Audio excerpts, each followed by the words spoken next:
પ્રભુ સમુદ્ર વલોવી વલોવીને પણ હાવ થાકી ગયો છું. પણ વારમાં તમે મારી વારે નહીં આવો તો આ જીવનનું પ્રાણ પણ ઉડી જાય. માટે હે મારા નાથ વેલી વાર કરજો.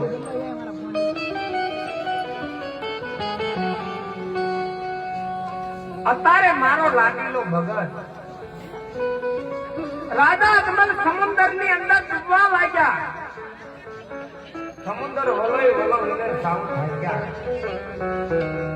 સમુદ્રમાં કઈ માર્ગ દેખાતો નથી એમને. માટે લાય દરિયાની અંદર સોનાની દ્વારિકા બનાવો.